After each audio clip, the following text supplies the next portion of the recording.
y eso sería la energía mecánica, va a llegar a generar la luz, ¿no? Es lo que se utiliza, por ejemplo, ¿no? Dentro de la generación de energía. Entonces se crean, ¿no? Represas donde se almacena agua. Y estos a su vez al final van a generar energía, ¿no? Como la luz. Entonces a eso se refiere, ¿no? Específicamente. Entonces, la segunda ley de la termodinámica, ¿no? Para que un proceso ocurra de manera espontánea es necesario la entropía. ¿Y qué la entropía es, no? Es donde el sistema aumenta, hay un desorden y ese desorden va a generar lo que es la energía. Entonces acá le estaba hablando, por ejemplo, de esta segunda ley de la termodinámica está relacionada, por ejemplo, que se van a dar, por ejemplo, reacciones exergónicas, donde, ahorita vamos a ver con otro ejemplo, donde las reacciones ergonómicas lo que hace que se genere energía, se produzca energía, ¿no? El ATP, por ejemplo.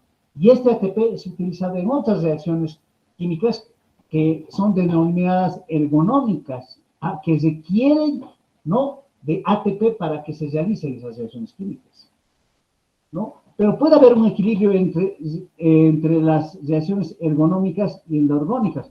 Por eso hablamos, por ejemplo, seguramente han hablado del metabolismo, y en el metabolismo hay dos tipos de reacciones químicas, ¿no? Hay dos tipos de metabolismos, lo que es el catabolismo, o también llamado degradación, oxidación, ¿no? De moléculas, ¿no? Para llegar a formar productos. Es lo que ocurre, por ejemplo, cuando quiero yo degradar, por ejemplo, a las proteínas. Las proteínas son macromoléculas. Y al degradarse, ¿qué me van a producir? Me van a producir aminoácidos. Dos moléculas más simples. Pero en esa degradación, por ejemplo, ¿no? Que ha ocurrido de esas proteínas, ha habido la generación de energía, de ATP. Y ese ATP está siendo utilizado por nuestras células para cumplir las funciones. A nivel muscular, por ejemplo, para la contracción muscular. También podemos ver, por ejemplo, como ejemplo, el ATP, ese ATP que se produce a través de nuestros nutrientes por reacciones de catabolismo, de degradación. Entonces, por ejemplo, en la bomba de sodio-potasio, es un transporte activo con gasto de energía, de ATP. Entonces, requerimos del ATP para que el sodio, pues ese intercambio, ¿no? Que el sodio salga del interior de la célula hacia el líquido extracelular y el potasio ingrese hacia el interior de las células, porque sabemos muy bien que la concentración de potasio a nivel intracelular es más de 140 mil equivalentes litros. En cambio, en el líquido extracelular, a nivel del plasma, por ejemplo, el sodio es más. Entonces, para hacer ese intercambio de sodio y potasio, necesitamos de la bomba de sodio-potasio, de la bomba de la ATPasa. Pero esas reacciones requieren de ATP. Y eso a través de las reacciones exergónicas vamos a producir ATP. ¿Ya? Entonces, vamos a relacionar con esta imagen. Pero para eso, o sea, el ATP, o sea, está formado por el adenosin trifosfato, o sea, requerimos de fosfato, ¿no? Entonces, hay tres fosfatos. ¿Sabes muy bien que el ATP es un nucleótido? ¿No? Al ser un nucleótido está formado por bases nitrogenadas, por el azúcar y por los fosfatos. Entonces, el ATP es el adenosin trifosfato. Entonces, por ejemplo, acá podemos ver, ¿no? Cómo transcurren las reacciones químicas. Y hay la variación de energía libre, o sea, la energía libre, o también denominada la energía de Gibbs, ¿no? Entonces, esta energía libre que utilizan, o sea, ¿no? Para que se produzcan nuestras reacciones químicas. Por ejemplo, acá. Entonces, aquí estamos viendo, por ejemplo, en una reacción química, por ejemplo, los reactivos, o sea, los sustratos que van a participar en una reacción química. Esos sustratos tienen, ¿no? Almacenado energía. ¿En dónde? En los enlaces. Entonces, al producirse esa reacción química exergónica, ¿no? Que estamos hablando de catabolismo, Va a llegar a producir productos, pero a su vez va a generar energía. ¿Ya? Entonces aquí está, hay el producto, pero se genera energía. Esta energía, por ejemplo, va a ser utilizado, por ejemplo, en las reacciones endorgónicas, ¿no? Aquí están los reactivos que tienen menos cantidad de energía, en cambio acá, por ejemplo, los reactivos en las reacciones exorgónicas tienen gran cantidad de energía almacenada, ¿no? Y si vemos acá el producto, por ejemplo, ya no tiene, ¿no? O sea, tiene poca, ¿no?, cantidad de energía, pero sí se ha producido energía, y esa energía va a ser utilizada. Esa es la energía libre de Gibbs, ¿no? De Gibbs. Entonces, esa energía libre. Pero esta energía libre de Gibbs está siendo utilizada en otras reacciones químicas, que en este caso son las reacciones endorgónicas, que requieren de energía. Y vemos que los reactivos tienen poca cantidad de energía, pero esa energía, ¿no?, que está proporcionada a los productos, y entonces los productos van a tener gran cantidad de energía. Entonces acá estas reacciones endorgónicas ganan energía libre. ¿Ya? Por lo tanto, esa energía es positiva. En cambio acá liberan energía. ¿Ya? Entonces, por lo tanto, o sea, este tipo de reacciones pierden energía. Acá podemos ver igual en esta otra imagen, pero como podemos ver, este tipo de reacciones exorgónicas y endorgónicas se van a acoplar. Va a haber acoplamiento de reacciones. En la glucólisis vamos a ver, por ejemplo, reacciones endorgónicas y vamos a ver reacciones exorgónicas. Porque en la glucólisis que vamos a ver posteriormente, hay producción de ATP. Pues la glucólisis produce 2 ATPs.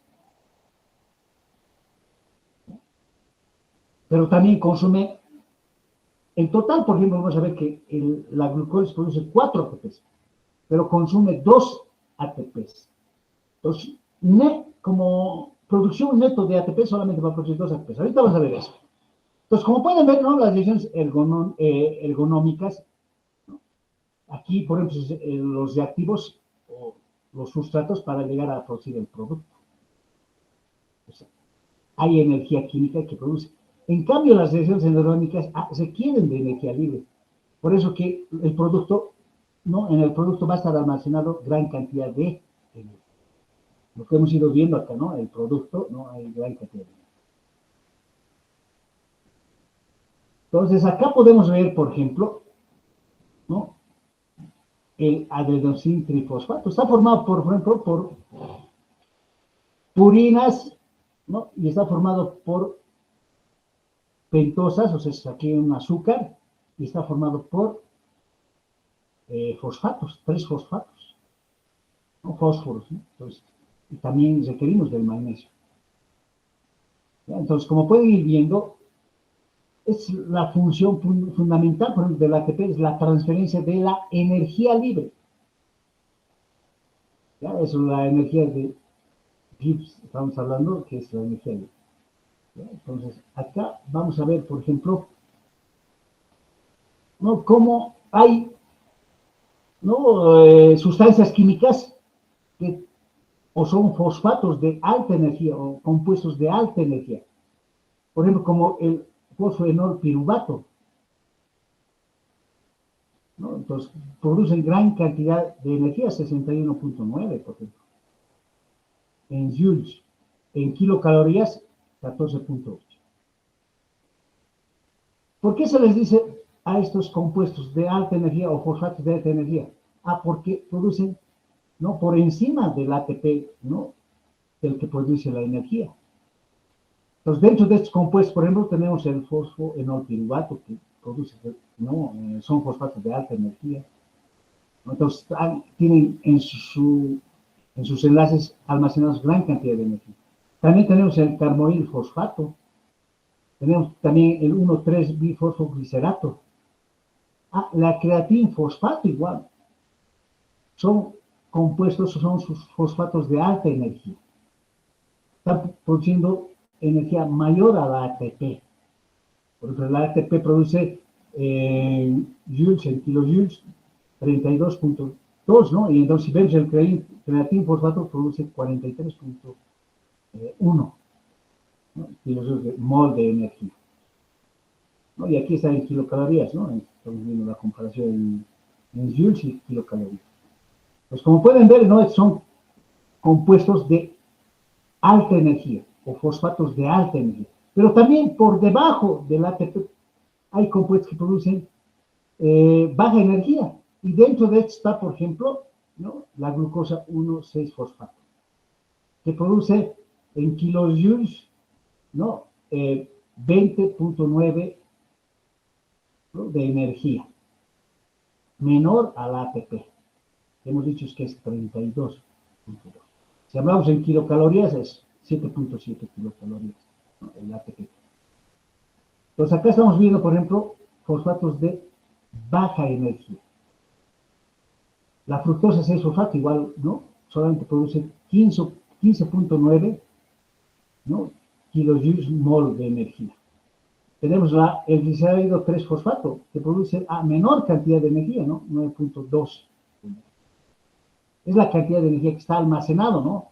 Entonces, por ejemplo, la glucosa 6-fosfato, la fructosa 6-fosfato y el glicérido 3-fosfato, son componentes de la glucólisis. La glucosa 6-fosfato también, ¿no? Son componentes de la glucólisis. Igual el fosfoenol piruvato es componente de la glucólisis, vamos a ver posteriormente. Entonces vamos a ver dónde se genera ATP, porque vamos a relacionar, ¿no? Lo que estamos hablando de la bioenergética justamente con esos dos tipos de reacciones que les decía, las exorgónicas y las endorgónicas. Y aquí podemos ver, a ver, acá, el ATP estamos viendo que aquí vemos, ¿no? En esta imagen, por ejemplo, entonces el ATP, ¿no? Es considerado la moneda energética de nuestras células. Si ven, por ejemplo, generadores, por ejemplo, de fósforo, o sea, que están almacenados, hemos dicho que el fosfoenol piruvato es uno de los que es un fosfato de alta energía. ¿Qué van a proporcionar? Fósforo. Y este fósforo se va a unir al ADP, va a formar ATP. Igual el 1,3-bifosfoglicerato que hemos mencionado hace un momento, igual. La succinilcoenzima A, que es un sustrato del ciclo de Krebs. A la fosforilación oxidativa que proporciona el fósforo, o sea, es juntamente con la cadena transportadora de electrones, ¿qué es lo que van a hacer? Van a formar ATP. ¿No? Y ahorita cuando hablamos de la glucosa, vamos a ver en conjunto, por ejemplo, la oxidación de la glucosa y la fosforilación oxidativa forma parte de esto. A la creatinfosfato, que es la forma de almacenamiento de energía a nivel muscular. Igual cuando se descompone, cuando se hidroliza, entonces nos da creatinina y nos da fósforo. Y este fósforo se une al ADP, forma ATP. Y este ATP es utilizado, ¿no? Para formar otros compuestos, por ejemplo, como la glucosa 6-fosfato. A la glucosa, en el carbono 6 se va a unir un fosfato y va a dar origen, ¿no? A la glucosa 6-fosfato. O también el ATP va a proporcionar fósforo. Si se ve, aquí se está hidrolizando el ATP en fósforo y ADP. Entonces, este fósforo, igual, por ejemplo, va a ser utilizado para formar la glucosa 1,6-bifosfato. O sea, ¿qué quiero decir? Que va a haber dos fósforos en la glucosa, pero uno en el carbono 6 y otro en el carbono 1. Pero también ese fósforo va a ser utilizado para formar el glicérido 3-fosfato, ¿no? Entonces, en el carbono 3 va a haber un fósforo. Como pueden ir viendo, estos fósforos, ¿no? Que es la energía libre de Gibbs, ¿no? Que va a ser utilizado para formar otros compuestos, otras sustancias químicas. Entonces, acá podemos ver tres fuentes principales de fósforo que participan en la conservación de la energía y la captación de la energía. La fosforilación oxidativa, la glucólisis, lo que les iba hablando hace un momento, y el ciclo del ácido cítrico o el ciclo de Krebs o el ciclo del ácido tricarboxílico, ¿no? Entonces, pues como pueden ver, estos son tres fuentes principales de fósforo, ¿no?, en nuestro organismo. ¿Ya? Entonces, acá estamos viendo, por ejemplo, la creatinasa, la creatinina, por ejemplo, y acá donde se está uniendo, por ejemplo, la creatina, se va a unir un fósforo y va a formar la fosfocreatinasa. Y esta fosfocreatinasa es la forma de almacenamiento, les decía, a nivel muscular, ¿no?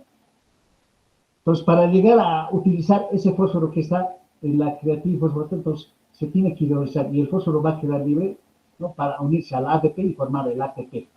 Y ese ATP utiliza como fuente de energía para la contracción muscular, porque es el tejido que más trabaja en nuestro organismo.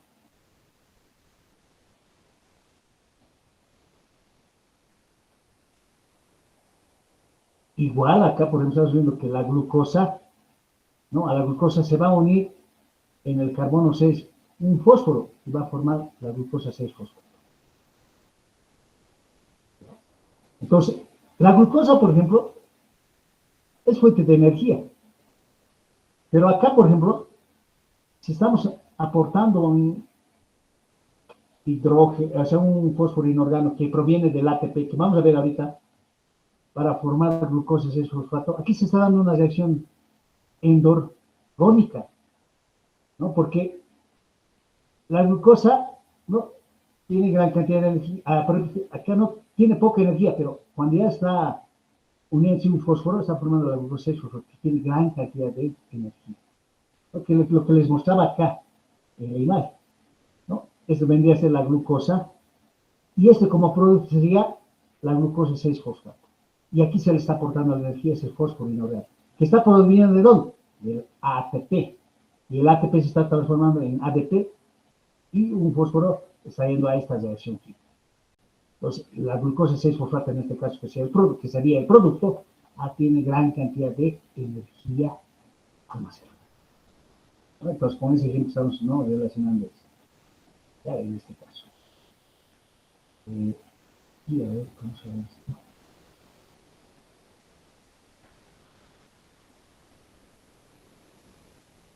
Pues son estos mismos, ¿no?, ejemplos, ¿no? En este caso, igual, de la misma forma. Si no sé si se acuerdan, por ejemplo, la acilcoenzima sintetasa. Sabemos muy bien que a nivel de las hepatocitos llegan los ácidos grasos inactivos, pero ese ácido graso inactivo, o sea, tiene que ser activado. Pero para ser activado requiere de esta enzima, de la acilcoenzima sintetasa, pero también requiere del ATP, ¿no? Entonces, y una vez que es activado ese ácido graso activo, tiene que entrar a la mitocondria, porque en la mitocondria, en el interior de la mitocondria, es donde se va a producir la beta oxidación de los ácidos grasos, que ese ácido graso sea convertida en acetilcoenzima A. Y esa acetilcoenzima A, ¿no?, luego posteriormente sea generadora uno con el ciclo de Krebs y la fosforilación oxidativa y la cadena de fosforilación forman ADN. Como pueden ver, eso es relacionado con la bioenergética. ¿Ya? Entonces, aquí, ¿no?, para nuevamente, ¿no?, recordar que la bioenergética, ¿no?, está relacionada con el estudio de los cambios de energía que acompañan a las reacciones bioquímicas. Bueno, entonces hasta acá sería, ¿no?, la parte de la primera parte del tema, ¿no?, de bioenergética y metabolismo. Entonces, como pueden ir viendo, entonces dentro del metabolismo hay, ¿qué es metabolismo? Son el conjunto de reacciones químicas, ¿no?, que se producen a nivel de nuestra célula. Y los dos tipos de metabolismo son el anabolismo y el catabolismo. Y el catabolismo, ¿no?, relacionado con la degradación, oxidación de las moléculas. Pues de moléculas grandes o macromoléculas puedes convertir a moléculas simples. En cambio, el anabolismo, de moléculas simples podemos formar moléculas grandes o macromoléculas, ¿no? Entonces, anabolismo, síntesis, formación. No sé si tienen alguna pregunta acá, para luego pasar al otro tema. ¿Se está comprendiendo?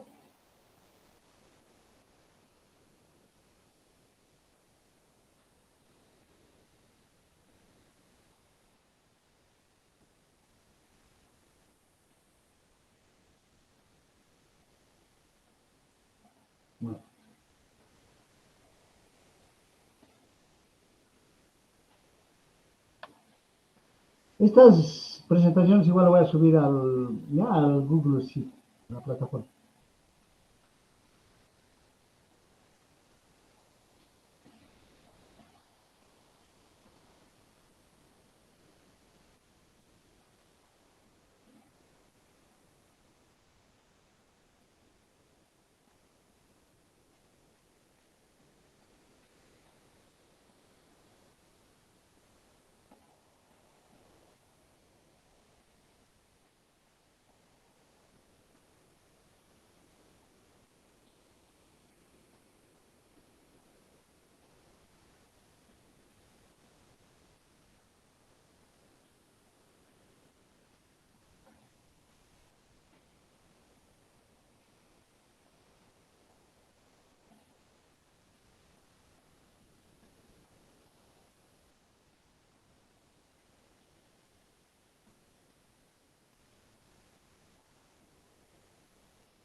Una consulta, ¿se ve la presentación?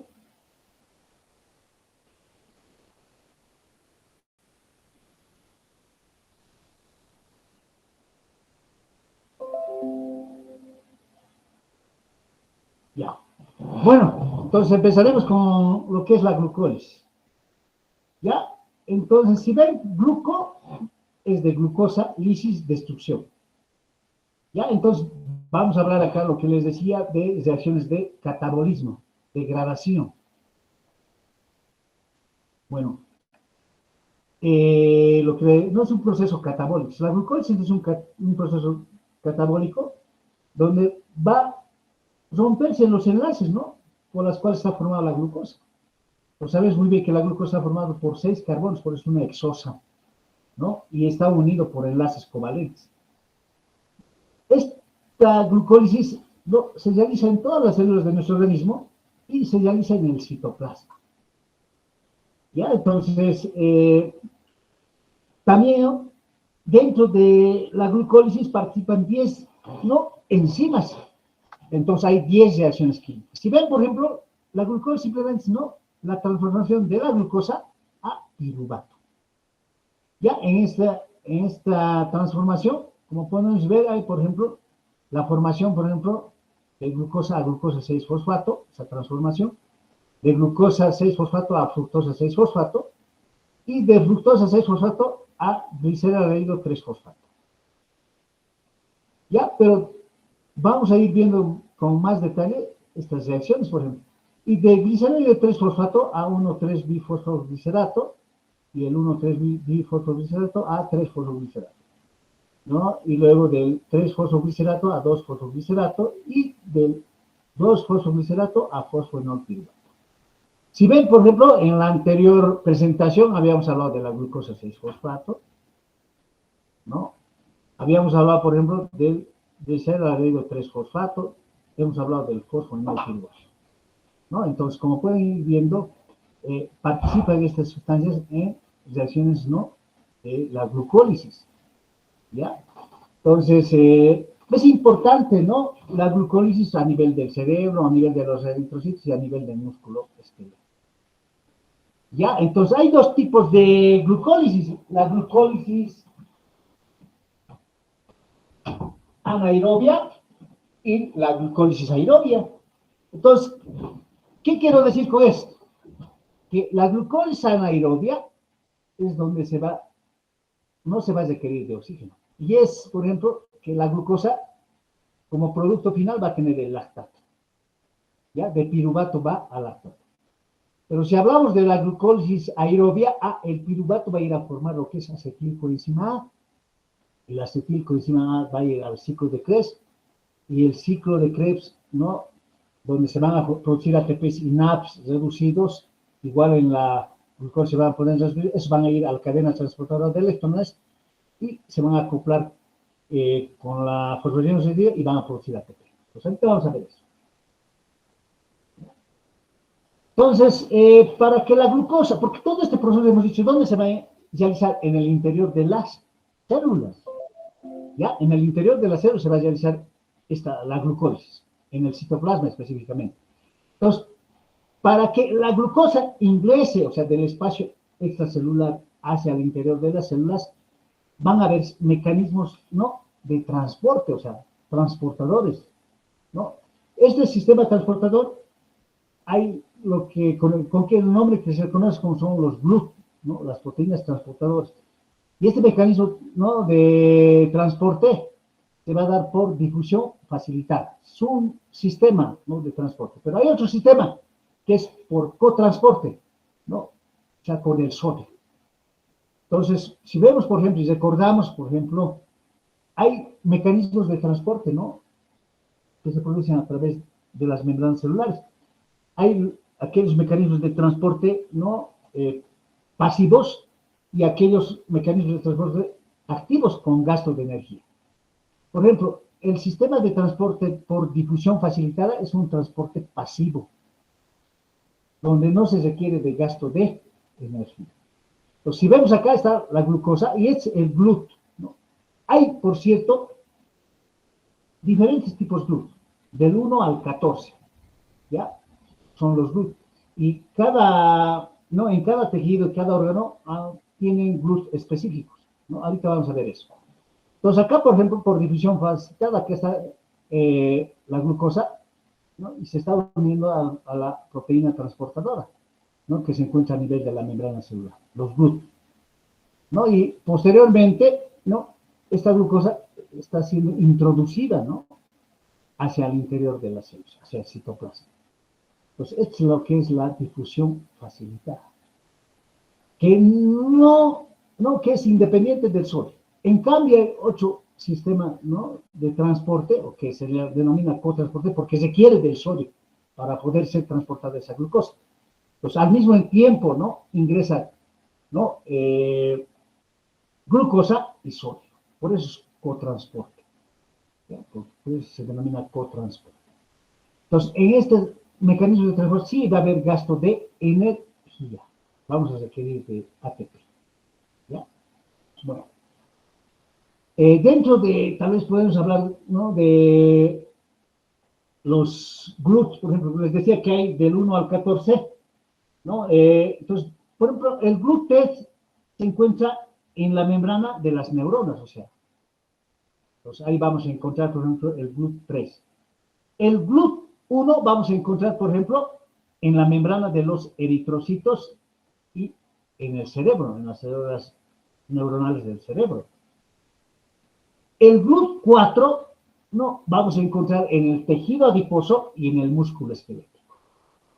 Entonces estamos indicando que el GLUT4 vamos a encontrar en el tejido adiposo y en el tejido muscular esquelético. Ahora, este GLUT4 está regulado, por ejemplo, por la insulina. Entonces, la insulina necesita un receptor, por ejemplo, ¿no?, receptor de la insulina, para unirse, ¿no?, a las células. Pero ¿qué es lo que hace? No actúa directamente la insulina, ¿no?, en el GLUT4 para que capte glucosa a nivel del tejido, a nivel del tejido muscular, a nivel del tejido adiposo. Sino la insulina, una vez que se une, por ejemplo, a nivel de los adipocitos, en sus receptores adipocitos, lo que va a activar, o sea, la insulina posteriormente es, ¿no?, a los GLUT que están almacenados en las células de los adipocitos para que vayan hacia las membranas. Y en las membranas estos GLUT4 recién van a captar por difusión facilitada la glucosa hacia el interior del tejido adiposo, igual de la misma forma hacia el interior, ¿no?, del tejido muscular, de las células musculares. Y por lo tanto se va a introducir la glucosa al interior de las células, tanto de las células adiposas como de las células musculares. ¿Ya? Entonces, de esa forma va a hacer que la insulina, ¿no?, a nivel del tejido muscular, a nivel del tejido adiposo, en esas células, ¿no?, ayude en la captación, o sea, se capte, ¿no?, la glucosa que se encontraba a nivel extracelular, hacia el interior de la célula. Entonces, por eso es importante la insulina. Ahí actúa la insulina, ¿no? Por eso, ¿no? Una función de la insulina, fundamental en la captación de glucosa hacia el interior de las células. Ojo, que no ocurre así en el hígado, ¿no? En el hígado. Por eso la insulina no es importante para la captación de la glucosa hacia el interior de los hepatocitos. No participa la insulina, pero sí participa, ¿no? A nivel del tejido muscular y a nivel del tejido. Pero sabemos muy bien, ¿no? Que en nuestro organismo hay gran cantidad de células adiposas, hay gran cantidad de células musculares. Entonces, por eso es fundamental la insulina, ¿no? En esa captación, ¿no? Porque después de haber consumido carbohidratos, va a haber aumento de la glucosa a nivel sanguíneo, va a haber una hiperglicemia fisiológica. Incluso ese va a ser el estímulo, o sea, ese aumento de glucosa va a ser el estímulo a nivel del páncreas, a nivel de los islotes Langerhans, para que se libere, ¿qué? Insulina, ¿no? Y la insulina capte, no, en este caso, la insulina va a producir la captación de glucosa, ¿no? En estos tejidos, pero, como ya les decía, ¿no? Haciendo que los GLUT que están almacenados en esas células sean liberadas, vayan hacia las membranas celulares. Y de esa forma se capte esa glucosa. Por difusión facilitada. ¿Está claro?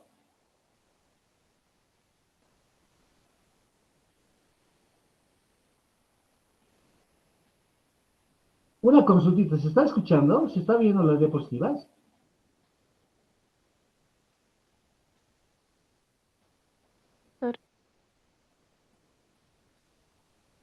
No, no tengo retorno. ¿Se está viendo las diapositivas? Sí, doctor, sí se ve. Ya. ¿Se está entendiendo, no? ¿O no?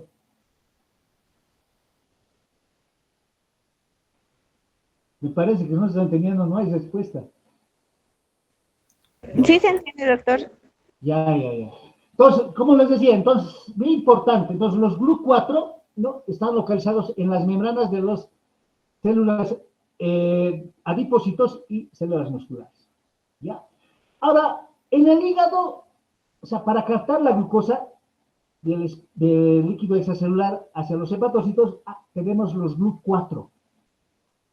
Como les decía, estos GLUT4 no requieren de la insulina para captar a la glucosa. ¿Ya? Pero también tenemos, por ejemplo, los GLUT5 que transportan la fructosa. ¿En qué tejidos y en qué órganos? En el intestino delgado. Entonces nos sirven para captar, ¿no?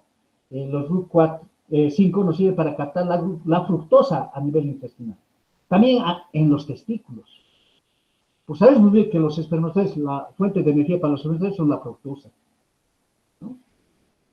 También tenemos los GLUT7 que también se encuentran a nivel del hígado. Ya, entonces, como pueden ir viendo, esta parte de los GLUT lo van a ver igual en otro tema, donde van a profundizar, ¿no? Igual. Pero acá estamos hablando que para que la glucosa sea introducida hacia el interior de las células, necesitamos de los GLUT. ¿Ya? Entonces, acá vemos, por ejemplo, no la glucosa, por ejemplo, ya en el interior, ¿no? De las células, ya el proceso que les decía, la glucosa simplemente es la transformación de glucosa a dos ácidos pirúvicos o a piruvato. Ese se denomina glucólisis. Y en la glucólisis se producen dos ATPs y también se producen dos NADs reducidos. Que estos NADs reducidos van a ir a la cadena transportadora de electrones, la cual se va a acoplar con la fosforilación para producir lo que es el ATP. Como pueden ver, una molécula de glucosa, ¿no?, produce de 36 a 38 ATPs. Una sola molécula de glucosa. Entonces, al conjunto de esto se le conoce como oxidación de la glucosa o catabolismo de la glucosa. Ya les decía, la glucólisis simplemente es el proceso por el cual la glucosa, ¿no?, es transformado en dos ácidos pirúvicos. Eso es la glucólisis. Entonces, cuando hablamos de oxidación o catabolismo de la glucosa, este proceso metabólico tiene 4 etapas. Uno que es la glucólisis, otro que es la formación de acetilcoenzima A, porque aparte, ¿no? Por este ácido pirúvico puede convertirse en acetilcoenzima A, ¿ya? Entonces, acetilcoenzima A y el ciclo de Krebs. Y al final tenemos la cadena transportadora de electrones, que es la respiración, la cadena respiratoria, más la fosforilación oxidativa. Pues todo este conjunto, como pueden ir viendo, produce, ¿no?, ATPs y los NAPs. O sea, los NAPs reducidos y los FAS reducidos en la cadena transportadora de electrones, a su vez, van a contribuir a la formación de ATP. Por eso decimos, una sola molécula de glucosa puede llegar a producir de 36 a 38 ATPs, pero también produce 6 moléculas de agua y 6 moléculas de dióxido de carbono, ¿no?, de una molécula. Entonces, el producto principal es la producción de ATP, ¿ya? Entonces, es lo que quería que veamos, por favor, ¿ya? Entonces, no se olviden de esto. Entonces, bueno, el sustrato es la glucosa, ¿no? Los productos de la glucólisis, ¿cuáles van a ser? Dos ATPs, dos NADs reducidos y dos piruvatos. Esos son los productos de la glucólisis, ¿no? Como podemos ver acá también en la imagen. Entonces, hay dos tipos de fases, ¿no? O sea, dos fases en la glucólisis. Una fase de inversión de energía, que son las 5 primeras reacciones químicas, y una fase de generación de energía, ¿no? Aquí, por ejemplo, de inversión de energía, aquí estamos hablando ya de reacciones endorgónicas, que requieren ¿de qué? De ATP, de energía. Pero acá vemos, por ejemplo, reacciones de generación de energía, estamos hablando de reacciones exorgónicas, ¿ya?, que generan energía. Entonces, vamos a ver estas reacciones químicas, ¿ya? Entonces, les decía que hay 10 reacciones químicas, y entonces, como hay 10 reacciones químicas, también hay 10 enzimas. Dentro de estas enzimas, por ejemplo, en la primera reacción química participa la exoquinasa o exocinasa, ¿no?, que se dan principalmente en todos los tejidos, pero en el hígado y en el riñón, a esta misma enzima, a la exoquinasa o exocinasa, se le conoce como glucosinasa, o exocinasa 4 o exocinasa B. ¿Ya? Eso es específicamente para el hígado, ¿no? Ese nombre recibe, ¿no?, esa exoquinasa, ¿ya?, como glucoquinasa o glucosinasa. Tenemos en la reacción 2 que participa la fosfoexosa isomerasa. En la reacción 3 participa la fosfofructoquinasa 1. En la reacción 4 participa la aldolasa, o también llamado fructosa 1,6-bifosfato. En la reacción 5 participa la fosfotiosa isomerasa. En la reacción 6 participa la gliceraldehído 3-fosfato deshidrogenasa. En la reacción 7 participa la fosfoglicerato quinasa o sinasa. Y en la reacción 8 participa la fosfoglicerato mutasa. Y en la reacción 9 participa la enolasa. Y en la reacción 10 participa la piruvato sinasa. Ojo acá, por ejemplo, hay, ¿cómo está regulado? ¿Qué enzimas regulan la glucólisis, por ejemplo? Son 3 enzimas. La exocinasa, que es la enzima reguladora. La fosfofructoquinasa 1 es la segunda enzima reguladora. Y la piruvato sinasa es la tercera enzima reguladora. A este nivel, entonces, se regulan la glucólisis en estas 3 enzimas. Y vamos a ver que se regula, por ejemplo, por la insulina y por el glucagón. Estas reacciones, por ejemplo, la reacción 1, la reacción 3 y la reacción 10, también son reacciones irreversibles. ¿Ya? Son reacciones irreversibles. Estoy puntualizando, por favor. ¿Ya? Lo van a tomar en cuenta. Entonces, vamos a empezar por la primera reacción química, donde participa, por ejemplo, la exoquinasa, exocinasa. Eso en todos los tejidos, ¿no?, de nuestro organismo. Pero esta misma exoquinasa, ¿no? En el tejido hepático y el riñón, ¿ya? Incluso acá está el páncreas y el hipotálamo, esa exoquinasa se conoce con el nombre de glucoquinasa o glucosinasa. También les decía exoquinasa 4 o exoquinasa B. ¿Ya? Eso a nivel del hígado, ¿no? Y a nivel del páncreas, del hipotálamo y también del riñón. Entonces, aquí estamos viendo, ¿no? La glucosa, y que simplemente, ¿qué es lo que cataliza esa exoquinasa, esta enzima? Ah, cataliza, ¿no? Y aquí hay, ¿no? Si se dan cuenta, hay consumo de energía. Se está consumiendo ATP. Entonces acá el ATP se está convirtiendo en ADP y el fósforo se le está proporcionando a la glucosa. Y ese fósforo se está uniendo en el carbono 6 para formar la glucosa 6 fosfato. Ya hemos dicho también que esta enzima, la exocinasa, la glucosinasa, es una enzima reguladora de la glucosa. Y es una reacción irreversible, ¿no? Estamos viendo irreversible. ¿Ya? Va en un solo sentido nomás, ¿no? Tenemos la segunda reacción química donde va a participar la fosfohexosa isomerasa, ¿no? Es el cual, ¿no? La glucosa 6-fosfato se va a convertir en fructosa 6-fosfato. Entonces, si ven, por ejemplo, acá, la glucosa 6-fosfato se está convirtiendo en fructosa 6-fosfato. ¿Qué diferencia hay entre glucosa y fructosa? Ah, que la glucosa tiene un grupo aldehído acá. En cambio, la fructosa tiene un grupo cetona acá. Cetosa por eso acá y aquí aldose. ¿Ya? Y si vemos desde un punto de vista químico, o sea, no, los carbohidratos tienen grupos funcionales aldehídos y tienen grupos funcionales cetosas. ¿No? Entonces, acá, por ejemplo, la fructosa tiene un grupo cetosa, la fórmula del grupo cetosa. Ah, y este es el grupo funcional del grupo aldehído, aldose por eso. ¿Ya? Entonces, igual, si ven, por ejemplo, aquí se quieren de magnesio, las reacciones químicas se quieren de magnesio. Por eso es importante el magnesio. El magnesio, ¿no? Fundamental para que se realicen las reacciones enzimáticas. Más de 300 enzimas, o sea, requieren magnesio en su organismo. Vamos a la tercera reacción enzimática, ¿no? Que participa en la glucosa.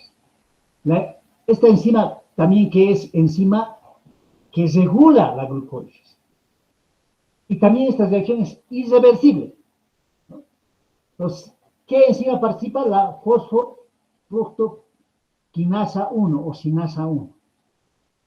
Si ven, acá está la fructosa 6-fosfato y esta vendría a ser, ¿no? El sustrato, los reactivos, para llegar a formar ¿qué? La fructosa 1,6-bifosfato. Igual hay gasto de energía. Entonces, cuando hay gasto de energía, cuando una reacción requiere de energía del ATP, hemos dicho, es una reacción endorgónica, ¿no? Endorgónica. Ahí estamos aplicando la bioenergética, por el que habíamos mencionado anteriormente. Entonces, estamos formando, a partir de fructosa 6-fosfato, estamos transformando en fructosa 1,6-bifosfato, ¿no? Y aquí están los dos fósforos. Pero en esta reacción requerimos de ATP. ¿Ya? Por eso estamos diciendo que es una reacción endorgónica. Entonces también estas reacciones, volvemos a repetir, es la enzima reguladora también de la glucosa. Esta es la principal reguladora, ¿no? De la glucosa. La fosfofructoquinasa 1. ¿Ya? Que también hemos dicho que es una reacción irreversible. Vamos a la cuarta reacción, ¿no? Que es, ¿no? Estamos viendo aquí la fructosa 1,6-bifosfato. Va a dar origen a qué? Al gliceraldehído 3-fosfato y a la dihidroxiacetona fosfato. ¿Ya? Entonces, acá estamos viendo esto con este esquema. acá, ¿no? La fructosa 1,6-bifosfato va a dar origen a qué? Al gliceraldehido 3-fosfato y va a dar origen a la hidroxiacetona fosfato. ¿Ya? Entonces eso tenemos que tener en cuenta. ¿Ya? Esta aldosa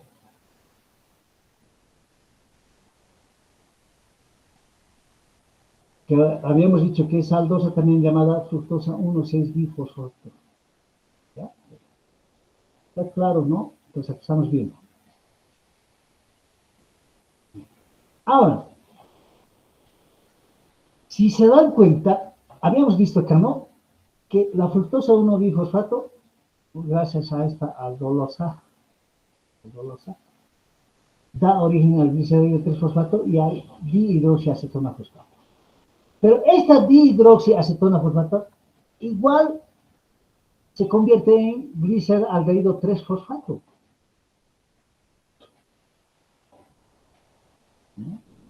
Aquí se está dividiendo, ¿no? En dos productos, por ejemplo, la fructosa 1,6-bifosfato, en gliceraldehído 3-fosfato y en dihidroxiacetona fosfato, ¿no? Gracias a esta aldolasa. Pero esta dihidroxiacetona fosfato puede formar nuevamente gliceraldehído 3-fosfato gracias a una enzima, la triosa fosfato isomerasa. Que esta vendría a ser la reacción 5. Entonces, que a partir de acá tenemos dos gliceraldehído 3-fosfatos. Entonces, por eso dice acá, ¿no? Que a partir de acá la vía se duplica, porque hay dos gliceraldehído 3-fosfatos.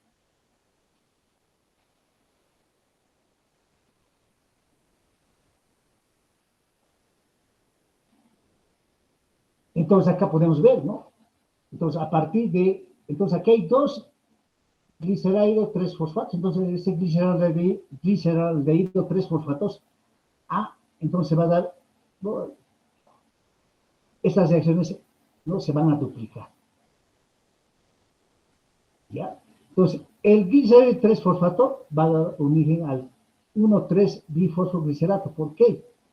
Por una enzima que es la gliceraldehído 3-fosfato deshidrogenasa. Así ven acá en esta reacción química, ya se está generando, ¿no? Reacciones de oxidación-reducción.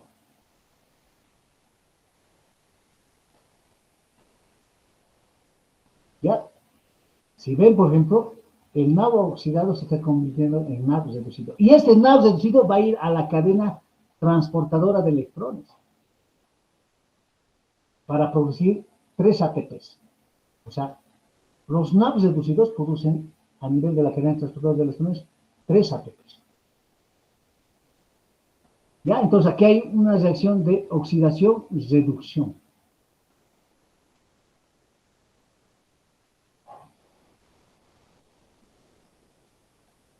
El 1,3-bifosfoglicerato va a dar origen al 3-fosfoglicerato, gracias a una enzima, la fosfoglicerato sinasa. Pero aquí sí hay ya una reacción, como pueden ver ustedes ya, exorgónica, donde se está produciendo ATP, esa energía libre de Gibbs, ¿no?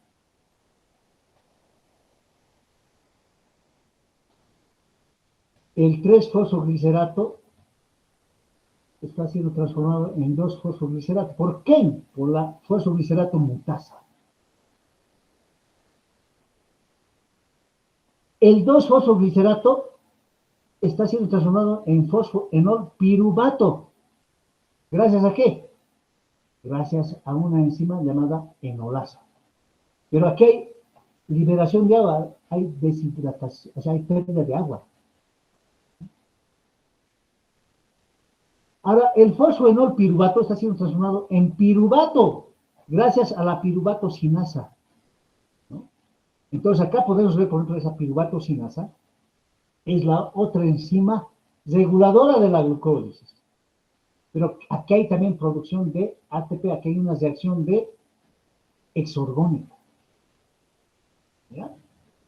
Entonces es lo que estamos viendo. Y si vemos acá, por ejemplo, estamos viendo el gliceraldehído hidrogenasa es la que va a dar origen, por ejemplo, del gliceraldehído 3-fosfato va a formar el 1,3-bifosfoglicerato, lo que estamos mencionando.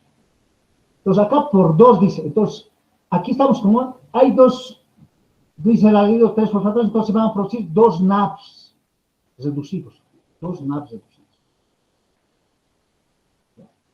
La reacción 7, ¿no? Entonces, el fosfoglicerato quinasa, ¿no? Del 1,3-bifosfoglicerato está dando origen al 3-fosfoglicerato, por esta enzima. Entonces, igual aquí se está llegando a formar el ATP, lo que hemos mencionado. En la reacción 8, ¿no? El 3-fosfoglicerato está convirtiendo en 2-fosfoglicerato gracias a la fosfoglicerato mutasa.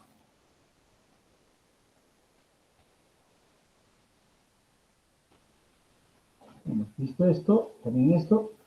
Y en la reacción 9, el 2-fosfoglicerato está formando el fosfoenolpiruvato. Hay un proceso de pérdida de agua, ¿no? Deshidratación, es decir, ¿no? De la reacción. Gracias a una enzima, la enolasa. Y la reacción de el piruvato sinasa o quinasa, ¿no? Está transformando el fosfoenolpiruvato en piruvato. ¿No? Y aquí se está dando origen igual a ATP. Pues como son doble esta reacción química, pues se está formando 2 ATP. Esto ya hemos dicho que es una reacción irreversible, es también la piruvato quinasa celular. Pues como pueden ver acá, por ejemplo, en estado postprandial, ¿no? Donde hay gran cantidad de glucosa a nivel plasmático, hay una hiperglicemia fisiológica. Entonces la insulina juega un papel importante porque es importante en la captación de la glucosa hacia el interior de la célula. Fundamentalmente hemos dicho, ¿en dónde? El tejido adiposo y el tejido muscular. Pues requerimos, ¿no? ATP para, ¿no? Generar energía. En casos de ayuno, ¿quién juega un papel importante? Ah, el glucagón.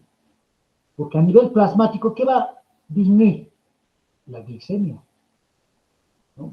Va a haber hipoglicemia, pues para que no se quede esa hipoglicemia, pues va a haber gran cantidad, ¿no? De formación de energía, pero ¿a partir de qué? De lo que hemos almacenado en el hígado como en forma de glucógeno y en el hígado en forma de triacilgliceroles, ¿no? Que estos a su vez se van a degradar en glicerol y ácidos grasos. Y estos van a ir al hígado, por ejemplo, para que se dé la gluconeogénesis y salga glucosa. Y esa glucosa vaya a nuestras neuronas, a nuestras células musculares para degradarse, ¿no? Para que se produzca la glucólisis, ¿no? La formación de acetilcoenzima A, ¿no? El ciclo de Krebs, la cadena transportadora acoplada a la fosforilación y producir ATP. Energía. Entonces acá podemos ver, por ejemplo, estas enzimas, ¿no? La glucosinasa, la exoquinasa, que están siendo reguladas, por ejemplo. La glucosinasa está siendo estimulada, ¿por qué? Por la insulina. La fosfofructosinasa 1 está estimulada por la insulina. ¿Para qué? Para que se dé la glucosa, ¿no? Igual la piruvato-sinasa está estimulada por la insulina, para que se dé la glucosa. En cambio, ¿quiénes van a inhibir la glucólisis? El porque van a inhibir a estas, ¿no? Enzimas. Ya estamos viendo ahí el mecanismo, ¿no? Desde luego.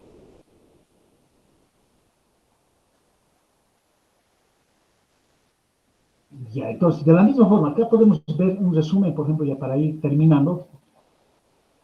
Esta enzima, por ejemplo, la fosfofructosinasa 1, ¿no? Es inhibida ¿por quién? Por el ATP y por el citrato. Pero ¿por quién es estimulada? Porque si es inhibida, entonces no se va a dar la glucólisis, ¿no? En cambio, si es estimulada, se va a dar la glucólisis. ¿Por quién va a estar estimulada la fosfofructosinasa 1? Por el AMP cíclico, por la fructosa 1,6-bifosfato. ¿Ya? Entonces, estamos hablando ahorita de la regulación de la glucólisis.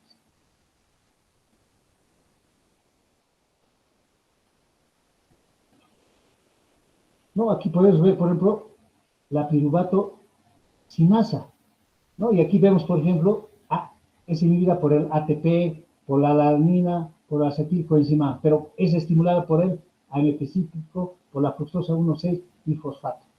Ya, entonces aquí está siendo regulada esta enzima. ¿Ya? Entonces, destinos, por ejemplo, del piruvato, ¿no? Un destino del piruvato, por ejemplo, hemos visto que puede ser, ¿no?, aeróbica, o sea, que es la glucosa aerobia, que va, ¿no?, lo que decimos, a formar acetilcoenzima A, el acetilcoenzima A forma el citrato, ¿no?, más oxalacetato, y estamos hablando del ciclo de Krebs. Luego, este ciclo de Krebs, ¿no?, va a estar acoplada a la cadena transportadora de electrones, ¿no?, y la procesión oxidativa para producir ATP, ¿no?, de los NAPs reducidos y de los FAS reducidos, ¿no? Entonces estamos viendo eso. Y la glucosa anaerobia, que es la formación a partir de piruvato, ¿no?, ácido láctico.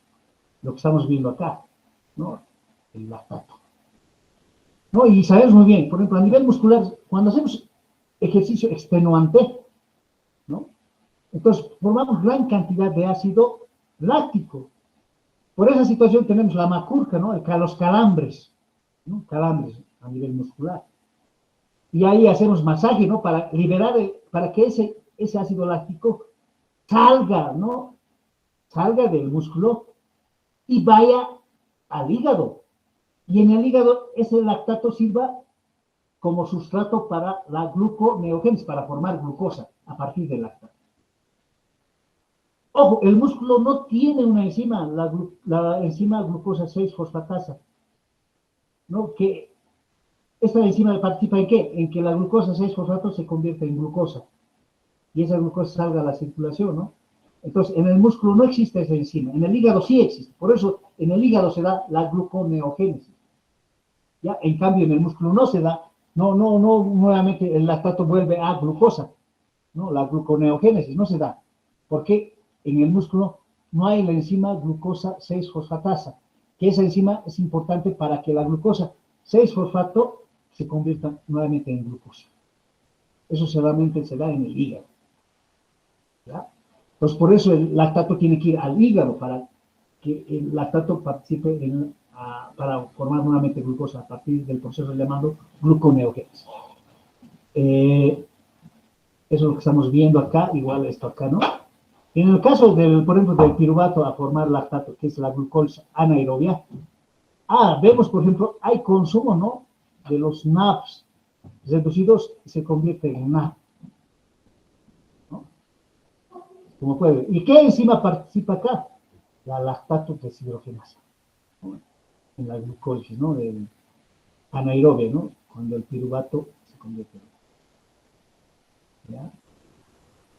Entonces, y aquí estamos viendo los destinos, ¿no?, lo que les decía, metabólicos del piruvato, ¿no?, para formar, por ejemplo, acetilcoenzima A, ¿no?, para formar lactato, ¿no?, el piruvato, ¿no?, que estamos viendo, ¿no?, incluso el piruvato para formar oxalacetato.